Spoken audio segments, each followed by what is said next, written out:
할렐루야. 오늘도 이렇게 금요일 밤 주의 전에 나오신 우리 성도님들 주님의 이름으로 축복하고 환영합니다.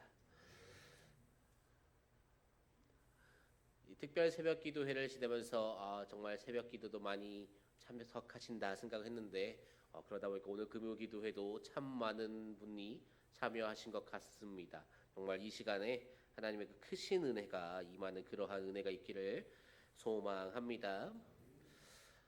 계속해서 오늘도 사사기 말씀을 한번 보려고 합니다. 오늘 말씀은 기드온이 이제 드디어 미디안과 전투를 치르는 그러한 장면을 보여줍니다.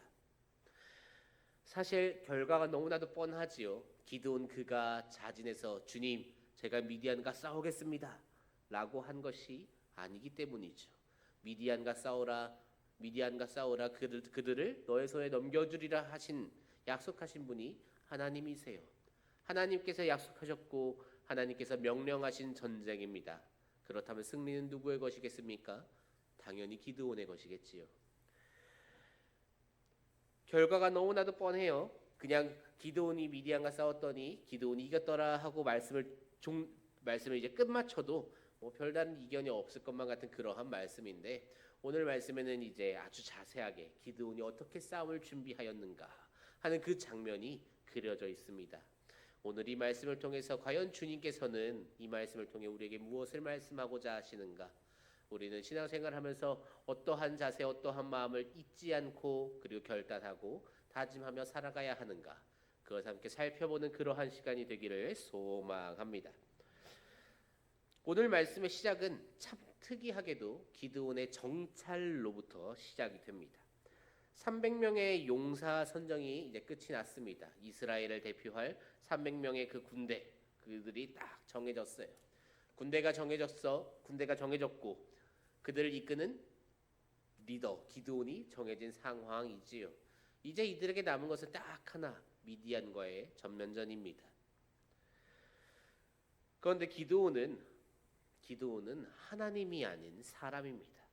하나님께서 우리에게 말씀하세요. 아무개야, 내가 너에게 힘과 능력을 더해주겠다. 너에게 300명 있지만 저 눈앞에 있는 저 13만 5천 명 내가 너에게 다 먹이로 내어주겠다라고 귀에 또박또박 토시 하나 안 틀리게 말씀하신다고 한들 우리 눈에 13만 5천 명이 보이면 어떨까요? 앞으로 나아갈 용기가 나지 않을 겁니다. 앞으로 나아갈 용기가 안 나는 것만 해도 다행인 것 같아요. 뒤로 갈 것 같습니다. 13만 5천 명은 조금 아닌 것 같습니다. 주님, 저들 숫자를 좀 줄이고 시작하시지요. 우리 기드온이 누구인지 참 잘 알고 있지요. 기드온은 하나님께서 주신 그 사명을 받을 때 어떠한 사람입니까? 무려 하나님을 시험한 사람입니다. 주님, 이 털뭉치가 이슬에 젖어 있으면 주님의 뜻인 줄 알겠습니다. 저 털뭉치 빼고 땅이 젖어 있다면 주님의 뜻인 줄 알겠습니다. 그렇게 말을 하며 하나님의 살아계신 것, 하나님의 역사하심을 시험한 사람, 그가 기드온이에요. 13만 5천 명을 앞에 두고 있습니다. 제가 기드온이었으면은 하나님, 13만 5천은 너무 많은 것 같아요. 한 3만 명 정도 오늘 밤에 죽이시면 제가 내일 돌격하겠습니다. 주님, 10만 명 남았는데 그것도 조금 많은 것 같습니다. 한 5만 명 정도만 더 줄여주시면 제가 이것이 주의 뜻인 줄 알고 나아가겠습니다라고 저 같았으면 말했을 것 같습니다. 자기 자신을 선택할 때에도 그 정도로 하나님을 시험한 그가 지금에 와서 시험하지 않을 이유가 없지요. 너무나도 현실적으로 와닿는 숫자 아닙니까? 13만 5천과 300이라는 숫자. 주님께서 아무리 내게 용기를 불어주신들 하나님이 내 팔다리를 강제로 앞으로 끌고 나가지 않으면 앞으로 나아가기 힘든 숫자예요. 그러한 기드온의 그 어려운 마음을 하나님께서 아십니다. 그래서 하나님께서 기드온에게 말씀하시지요. 부하를 데리고 미디안 진영에 다녀와라. 그 진영을 정찰하고 와라 라고 말씀하십니다. 그래서 기드온이 미디안 진영으로 내려갑니다. 내려가면서 여러 가지 상상을 했을 것 같아요. 하나님이시라면, 하나님이 나를 진정 이기게 하시려면은 저 수많은 병사들, 저들 중에 절반 이상은 병들었겠지. 절반 이상은 굶주렸겠지. 혹은 어떠한 문제가 있겠지. 하나님께서 그렇게 역사하셨겠지. 그렇게 상상을 하면서 내려갔을지도 모르겠습니다. 그런데 기드온의 눈에 들어온 것은 무엇입니까? 정작 기드온이 내려가서 가장 먼저 본 것, 그것은 골짜기를 가득 채울 정도로 많은 미디안의 병력이었어요. 기드온이 두려워하던 것, 그것이 틀린 것이 아님을 증명하듯 셀 수가 없습니다. 해변의 모래와 같다라고 오늘 12절 말씀에서도 증언하고 있지요. 그러나 그렇게 하나님께서 기드온을 내려보내신 이유가, 그래 너가 느끼는 그 두려움, 그것이 옳다. 그러니까 내려가서 절망 좀 느끼고 너 절망스러우니까 철저하게 나만 의지해야 한다 라고 하시기 위해서 내려보내신 것은 아닐 거예요. 자기의 눈으로 그 수많은 병력을 확인한 그 기드온이 이제 어떠한 생각을 하고 있었을지 모르겠지만 참 착잡한 마음으로 그곳에서 그 병력을 보면서 참 해변에 모래알 같구나, 너무나도 많구나, 셀 수가 없구나 하고 있던 그 기드온에게 음성이 들립니다. 우리 13절 말씀 함께 읽어보도록 하겠습니다. 기드온이 그곳에 이른즉 어떤 사람이 그의 친구에게 꿈을 말하여 이르기를, 보라, 내가 한 꿈을 꾸었는데 꿈에 보리떡 한 덩이가 미디안 진영으로 굴러 들어와 한 장막에 이르러 그것을 쳐서 무너뜨려 위쪽으로 엎으니 그 장막이 쓰러지더라. 아멘. 미디안 군인, 미디안 병사들의 대화예요. 한 명이 말을 합니다. 자기가 꿈을 꿨대요. 그 꿈의 내용이 무엇입니까? 그 꿈의 내용이 보리떡 한 덩어리가 굴러오더라 하는 것이지요. 그리고 그 보리떡이 미디안의 장막을 기어코 무너뜨렸다 하는 그러한 꿈을 꿨습니다. 그 꿈을 옆에 친구에게 말을 해주고 있어요. 옆에 친구가 너 그거 개꿈이니까 신경 쓰지 말고 보초나 똑바로 서 했으면은 아무런 일이 없었을지도 모르겠습니다. 근데 옆에 친구가 한다는 말이 무엇입니까? 그 보리떡, 그것은 무엇을 의미한다라고 이야기합니까? 그것은 하나님을 의미하는 거다. 그것은 기드온이다. 하나님께서 우리 미디안을 치실 것을 이야기하는 거다라고 이 친구가 이야기하고 있죠. 이 두 사람이 누굽니까? 이스라엘의 병사인가요? 아니면 이스라엘의 백성인가요? 선택받지 못했던 그 병사들 중에 누군가가 이렇게 떠들고 있는 것인가요? 그러지 않아요. 미디안의 병사입니다. 미디안의 병사가 꿈을 꿨는데 미디안의 병사가 자기의 입으로 이스라엘의 승리를 이야기하고 있어요. 미디안은 지금 13만 5천이라는 셀 수도 없는 모래알과 같은 그러한 어마어마한 병력을 거느리고 진을 짜고 있습니다. 그 가운데 저 앞에 너무나도 적은 이스라엘이 기다리고 있어요. 그런데 그러한 꿈을 꿨다고요. 그냥 전쟁이 나니까 그런 꿈을 꿀 수도 있지 하고 넘어갈 수 있는데 거기다 대고 하나님께서 역사하실 것이라고 이야기를 합니다. 이스라엘 백성이 아니라 미디안 백성이 지금 하나님의 역사하심을 이야기하고 있다는 것이죠. 이것이 무엇을 보여주는 것입니까? 이것이 정녕 저 미디안 사람들 그 병사 2명 자기들 마음속 깊은 곳에 있는 그 진심이 터져 나온 것이겠습니까? 아니면 그 입술을 하나님께서 움직이신 것이겠습니까? 적국이라 할지라도 그들조차도 하나님께서는 하나님의 뜻대로 부리고 계십니다. 적국의 입술을 통해서 하나님의 역사하심이 증거되고 있어요. 증언되고 있습니다. 여기서 말하고 있는 이들이 꿈에서 말하고 있는 이 보리떡, 그것이 무엇입니까? 보리떡이 어떠한 것입니까? 맛있고 너무나도 가치가 있어서 비싸서 누구나 구하기가 너무나도 어려운, 선택받았고 돈이 참 많고 혹은 있는지 집안으로 태어나야 구할 수 있는 그러한 것을 두고 우리가 보리떡이라고 이야기를 합니까? 누구나 쉽게 먹을 수 있고 너무나도 가치가 없는 것, 나약하고 너무나도 가난한 자들의 상징, 그것이 보리떡이지요. 가치가 적고 나약하고 가난하고 떠오르는 사람이 누구입니까? 기드온이지요. 보리떡과 같이 가치가 없고 작고 약하고 가난하고 그러한 기드온이 굴러가서 미디안 진영에 이르렀을 때 미디안이 어찌 된다라는 것입니까? 그 진영이 무너진다라는 것이지요. 보리떡 한 덩이로 인해서 미디안 진영이 무너진다라는 것을 이 미디안 병사들이 이야기하고 있어요. 그들의 말에 기드온은 확신이 생깁니다. 하나님께서 기어코 역사하시겠구나. 다른 이스라엘의 자신을 돕는 그 300명 중에 누군가가 말을 했어도 믿을까 말까 한데 나를 돕지 않는 나의 대적인 저들의 입술을 통해서 이 말이 나오는 것을 보니 하나님께서 반드시 역사하시겠구나 라는 그 확신이 기드온에게 생깁니다. 그렇기 때문에 그는 그 이 미디안 진영 사람들의 미디안 군사의 그 말을 듣고 이 꿈 이야기를 듣고 다시금 자기들의 진영으로 올라가요. 그리고 올라가서 무엇을 합니까? 병사들을 독려합니다. 일어나라. 이제 일어나라. 하나님께서 여호와께서 미디안을 넘겨주셨다. 그리고 나서 이제 작전을 세우기 시작합니다. 주님께서 저 미디안을 우리에게 넘겨주실 건데 우리가 어떻게 싸워야 하는지 내가 가르쳐주겠다 하고 작전을 세우기 시작해요. 그 작전이 정말 말씀을 보고 또 보더라도 이해할 수가 없는 작전이라고 세우고 있습니다. 우리 16절 말씀 함께 읽어보도록 하겠습니다. 300명을 세대로 나누어 각 손에 나팔과 빈 항아리를 돌리고 항아리 안에는 횃불을 감추게 하고. 먼저 300명을 어떻게 합니까? 세대로 나눕니다. 이 당시에 세대로 나눈다라는 이렇게 병력이 한 덩어리를 나누는 것은 사실 너무나도 당연한 그러한 전략 중에 하나예요. 그리고 나서 이제 세 가지의 물건을 이용합니다.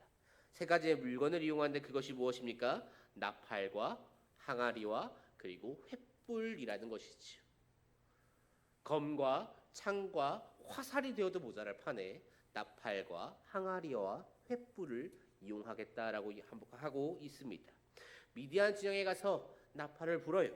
그리고 나팔을 불면서 항아리를 부숩니다. 미디안 진영에 들어갈 건데 미디안 진영에 들어가기 전에 그 이 비어있는 항아리 횃불을 감추고 들어가야 한다라고 이야기를 해요. 여기까지 들었을 때는 밤이니까 횃불이 걸리면은 자기들이 움직인 걸 들킬 테니까 그럴싸합니다. 그런데 가서 나팔을 불고 항아리를 부숴서 이 항아리 안에 있는 그 횃불을 쫙 하고 멋있게 꺼내라는 것이죠. 횃불로 과연 화공이라는 것을 할까? 만약에 화공 작전을 세웠다면 참 좋은 작전이겠지요. 그런데 그것도 적당한 차이가 나야 좋은 작전이지 300명으로 불을 아무리 열심히 지른들 13만 5천 명을 태울 수는 없을 겁니다. 그런데 기드온의 작전은 그 화공조차도 아니었어요. 그냥 밤늦은 시간에 가서 나팔을 붑니다. 나팔을 불어서 잠들어 있는 그 미디안 백성들을 다 깨워줘요. 일어나라, 이제 우리 싸울 시간이다 하고 깨워주고 그들 앞에도 횃불을 딱 보여줘서 우리 여기 있다까지도 보여줍니다. 그럼 어떻게 하고 그러고 나서 한다는 것이 무엇입니까? 그리고 나서 그저 외치겠다라는 것이지요. 여호와와 기드온의 칼이다라고 외칠 것을 기드온은 이야기하고 있어요. 우리 20절 말씀 한번 읽어보도록 하겠습니다. 세대가 나팔을 불며 항아리를 부수고 왼손에 횃불을 들고 오른손에 나팔을 들어 불며 외쳐 이르되 여호와와 기드온의 칼이다 하고. 도무지 이해가 가지 않는 전술이에요. 밤 늦은 시간에 내려갑니다. 이경초라고 말씀에서 적혀져 있는데 이 이경초의 시각은 가장 비슷한 시각을 말하면 아마 밤 12시 정도가 될 거예요. 10시에서 새벽 2시 사이에 그 시간을 이경초라고 합니다. 그러니까 그 시간에 보통 사람들은 무엇을 하고 있습니까? 잠을 자고 있죠. 아마 미디안 저들도 전쟁을 치르러 왔지만 보초를 서는 사람들 제외하고는 다 자고 있을 거예요. 그들을 다 깨우고 밤에 횃불을 들어 올리니 얼마나 잘 보이겠습니까? 우리들 여기 있다. 그 13만 5천 명 중에 딱 5천 명 정도만, 5천 명도 너무 많이 잡았어요. 500명 정도만 정신 차리고 화살을 쏘면 300명 다 죽어 나갈 겁니다.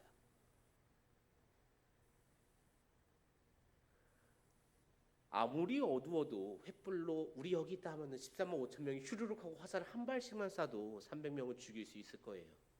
그런데 여기서 그 무식한 전략을 세웁니다. 그리고 나서 한다는 소리가 뭐 그 횃불을 던진다, 그래서 저들을 아수라장으로 만든다, 그러한 것도 아니에요. 소리를 치는 것입니다. 여호와와 기드온의 칼이다 하고 소리를 치겠다라고 하고 있어요. 참 이해가 가지 않는 전략을 하나님께서 기드온을 통해서 세우십니다.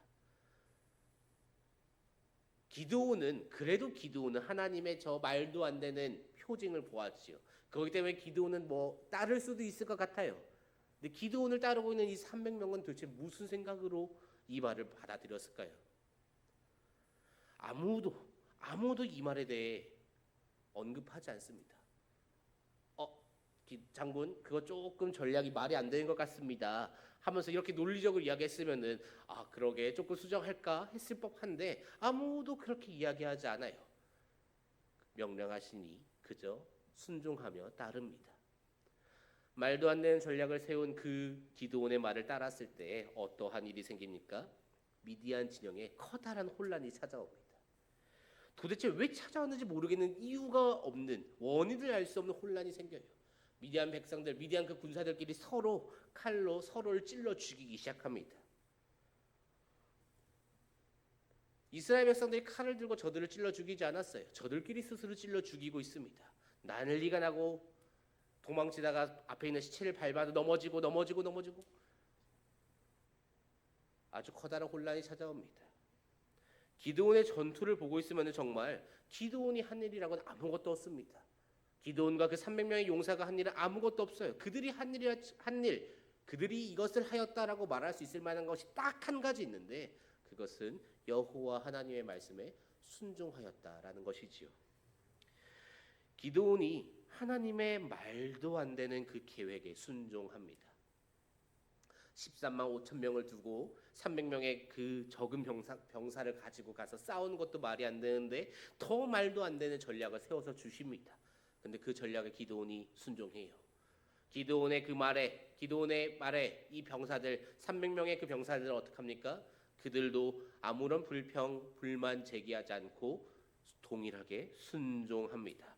철저하게 온전하게 순종하기 시작해요. 그들 모두가 그렇게 하나님의 말씀에 철저하게 순종했을 때 그때 무슨 일이 벌어집니까? 단지 그들이 소리 지른 것만으로도 여호와와 기드온의 칼이다라고 소리를 질렀을 뿐인데 그들에게 승리가 주어지게 됩니다. 순종은 하나님의 능력이 보여지는 아주 중요한 열쇠예요. 하나님께서 역사하실 때는 하나님의 그 백성들이 하나님의 말씀에 철저하게 순종했을 때 그때 하나님께서는 당신을 드러내십니다. 당시의 그 능력, 당시의 그 전능하심, 당시의 그 강하심, 그 크심, 위대하심을 하나님께서는 순종한 백성들 앞에 보여주신다라는 것이지요. 우리에게도 동일합니다. 하나님께서는 우리에게 순종을 요구하고 계세요. 순종을 요구하는데 어디까지 순종하기를 바라시는가? 적당히 적절히 타협점을 찾는 그 순종, 그것을 두고 우리는 순종이라고 이야기하지 않습니다. 스스로 위로받기 위해서 그리고 다른 누군가를 위로하기 위해서 그 정도 순종하는 것도 참 어려워요. 그 정도도 대단한 거예요라고 우리가 말을 하지만 우리는 너무나도 잘 알고 있지요. 그렇게 타협하면서 하는 순종, 그것을 두고 우리가 무엇이라고 이야기를 합니까? 그것을 두고 성경에서 무엇라고 이야기하고 있습니까? 불순종이라고 이야기를 하지요. 하나님께서는 우리에게 순종을 요구하십니다. 순종을 요구하시는데 문제가 무엇입니까? 말도 안 되는 순종을 요구하세요. 보리떡 한 덩어리를 들고 14만 5천 명을 향해서 달려나가라. 그럼 내가 저들을 너에게 넘겨주겠다라고 하시는 거죠. 하나님께서 천지를 창조하신 분이고 뭐고 싹 잊혀집니다. 세상에 조금도 가능성이라고는 1%도 보이지 않으니 이거는 잘못된 명령 같아요. 이것은 수행하면 내가 죽을 것 같습니다. 그러니까 어떻게 합니까? 주님의 뜻을 가르쳐 주십시오. 방금 전에 내가 주님의 뜻을 들었지만 이것이 주님의 뜻이 아님이라고 밀어버리고 다시 주님의 뜻을 구하는 것. 그것이 우리의 연약한 현주소이지요. 말도 안 되는 명령을 내리시니까 순종을 할래야 순종을 할 수가 없습니다. 그러나 오늘 말씀이 말해주는 것은 무엇입니까? 그 말도 안 되는 명령조차 순종할 때에 하나님께서는 역사하신다라는 것이지요. 이 앞에도 한참 전에 이스라엘 역사에 비슷하게 승리한 적이 있어요. 말도 안 되는 전투 방식이었습니다. 오늘도 전쟁을 하는데 칼, 창, 화살 이런 것 하나도 보이지 않고 나팔과 항아리와 횃불만 보였듯이 그때도 나팔과 언약궤와 그저 두 다리만 가지고 열심히 성을 걷고 맨 마지막에 소리친 전투가 하나 있었습니다. 여리고성 전투지요. 그때에도 정말 말도 안 되는 하나님의 명령이었습니다만 이스라엘 백성들이 철저하게 순종합니다. 철저하게 순종하니까 어떠한 일이 일어납니까? 첫째 날은 여리고가 아무런 일도 없다가 한 셋째 날쯤 되니까 벽에 금이 차차착하기 시작하고 흙먼지가 탁탁탁 떨어지고 6일째쯤에는 이제 벽에 균열이 점점점 커져서 이게 곧 무너지겠다라는 확신이 들어서 7일째 되는 날 그들이 힘차게 소리를 지른 것입니까? 아무런 일도 일어나지 않아요. 7일째가 됐는데 아무런 일도 일어나지 않습니다. 여전히 여리고는 굳건해요.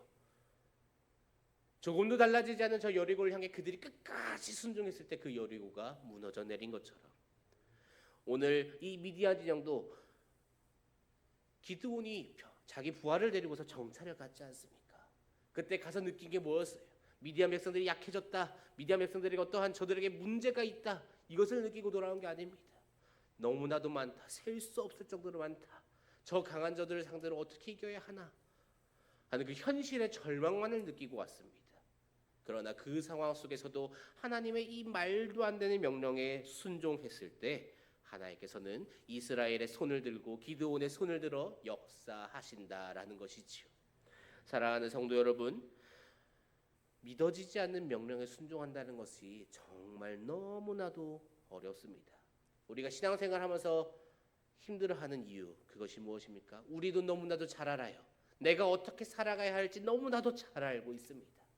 그런데 그 모습대로 살아갈 방법이 없어요. 그 모습대로 살아가면은 이거 내가 피해볼 것 같은데 정도의 수준이 아니에요. 이렇게 살아갔다면 나 반드시 죽는데.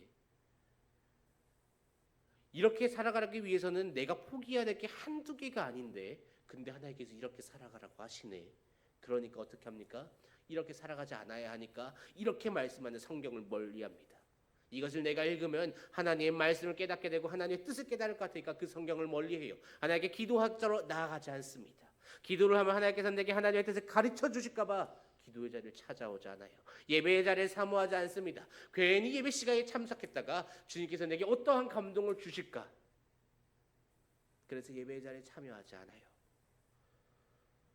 그러나 우리는 그 주님의 일하심, 주님의 싸우심, 그리고 주님의 그 승리하심, 그것을 정말 철저하게 붙들고 주님께로 나아가야 합니다. 오늘 기드온의 그 모습이, 기드온의 삶이, 그리고 기드온을 따르고 있는 그 300용사의 그 모습이, 오늘의 말씀이 우리에게 그렇게 말해주고 있습니다. 말도 안 되는, 참으로 이해조차도 되지 않는 하나님의 명령일지라도 그것이 하나님의 명령이라면 어찌해야 합니까? 그저 순종하라라는 것이지요. 우리를 위해서 계획하고 우리를 위해서 준비하고 계시는 그 하나님, 그 하나님께서는 오늘 말씀에 이 이스라엘 백성들 기드온들만을 위한 계획을 세우시지 않습니다. 우리를 위한 계획도 여전히 세우고 계십니다. 그리고 우리에게도 요구하고 계십니다. 저 보리떡 한 덩어리 들고 13만 5천 명에게 나아가라고 하나님께서는 말씀하고 계십니다. 우리가 해야 하는 것은 무엇입니까? 보리떡 한 덩어리로 저들을 이길 수 없다는 것을 너무나도 잘 알지만 그것이 하나님의 말씀이라면, 그것이 하나님의 뜻이라면 그 안에 선한 계획이 있을 것을 믿으며 주님의 그 말씀을 붙들고 그 말도 안 되는 전장을 향해 나아가는 것이다라는 거죠. 사랑하는 성도 여러분, 우리의 삶에 하나님의 그 뜻에, 하나님의 그 섭리에 맞게끔 계획하고 준비하시고 그리고 그것을 성취하실 하나님을 철저하게 신뢰하기를 소망합니다. 우리를 지키시고 우리를 도우실 그 하나님, 그 하나님을 우리는 굳게 믿고 의지해야 합니다. 그러한 하나님을 굳게 믿고 의지하며 특별히 하나님께서 우리에게 말씀해 주시는 그 이 성경 말씀, 하나님의 말씀, 믿어지지 않는 것도 너무나도 많고 말도 안 되는 것이 너무나도 많지만 이 말씀대로 지키고 따르며 살아가면 내가 피해보는 것, 내가 잃어야 하는 것, 버려야 하는 것, 포기해야 하는 것, 그것이 정말 너무너무 많지만 그럼에도 불구하고 그것이 하나님의 뜻이라면 그저 하나님의 말씀대로, 그저 주님의 명령대로 순종한다라는 그 마음으로 철저하게 말씀을 따르며 그렇게 말씀을 따라 살아가며 하나님의 그 역사하심을 통해, 하나님의 일하심을 통해 주님의 살아계시고 주님의 승리하시고 주님의 그 강하심을 우리의 삶으로 보고 느끼고 체험하면서 주님을 찬양하고 주님을 높이고 또 주님께 영광을 돌리는 그러한 삶을 살아가시기를, 그렇게 살아가는 우리 권선제일교회가 될 수 있기를 주님의 이름으로 축복합니다.